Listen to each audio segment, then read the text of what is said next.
जाए, अर्थात पर्यावरण में व्याप्त असंतुलन तथा प्रदूषण होता रहे, प्रकृति की हत्या होते रहे परंतु उसकी गति कम हो जाए, यह अपने आप में एक अस्वीकार्य कारण है। चौथे मुद्दे हमारा पर्यावरण संतुलन बनाने में मुख्य घटक पशुओं की स्वतंत्रता से संबंधित है। जिस प्रकार मानव को मानव होने मात्र से मानव अधिकार मिल जाए तो वह पशु को इस आधार पर पशु अधिकार नहीं मिलना चाहिए। क्रैपर जैसे जैव केंद्रित परिस्थितियों दार्शनिक ने पशु अधिकारों को पूर्ण समर्थन किया है। वैश्विक स्तर पर पूंजी द्वी और समझ जैसी स्थितियों भी पशु अधिकारों के लिए प्रयासरत है। प्रकृति में असंतुलन व्याप्त होने के कारण तथा मानवों को पशुओं के प्रति अहिंसक प्रवृत्ति के कारण पशुओं की अनेक प्रजातियां लुप्त हो गई हैं तथा अनेक लुप्तप्राय हैं। इन पशुओं को भी प्राकृतिक संतुलन बनाए रखने के लिए महत्वपूर्ण योगदान है।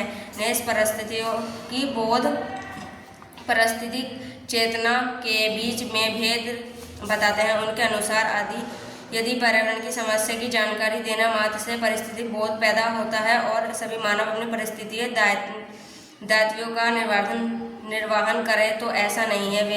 व्यवहारिक सत्य तो यह है कि अत्यधिक शिक्षित व्यक्ति भी ऐसे कार्य अनर्थता करते हैं जो पर्यावरण विरुद्ध हैं, जैसे पॉलीथीन का प्रयोग, धूम्रपान, नदियों में अश्लील विसर्जन, पुष्प विसर्जन इत्यादि। इस समस्या का समाधान जारी से नहीं बल्कि मूल्यों में परिवर्तन से संबंधित है।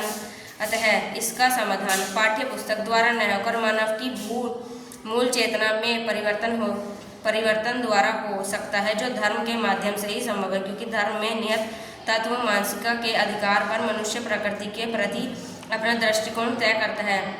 अतः पश्चिम विचारधारा यद्यपि प्रकृति के प्रति उपयुक्त गति दृष्टिकोण अपनाती है तथा नेत्र जैसे दार्शनिकों के द्वारा प्राकृतिक तथा पारिस्थितिक संतुलन हेतु दिए गए नवीन विचार की प्रयासनी है, जिसके आधार उपयोगिता न होने नीति मानसमी है। इसका प्रयोग इन्होंने पर्यावरण संरक्षण की दिशा को न केवल एक मौलिक सोच दी है अपितु आधुनिक पश्चिमी दृष्टिकोण पर गंभीर सवाल भी खड़े किए हैं। यदि आने नेत्र द्वारा प्रतिपादित मानव प्राकृतिक संबंधी स्थापित किया जाए, जो प्रकृति के प्रति नैतिक दृष्टिकोण अपनाकर उसके अधिकारों के प्रति सचेत रह जाए, तो पर्यावरण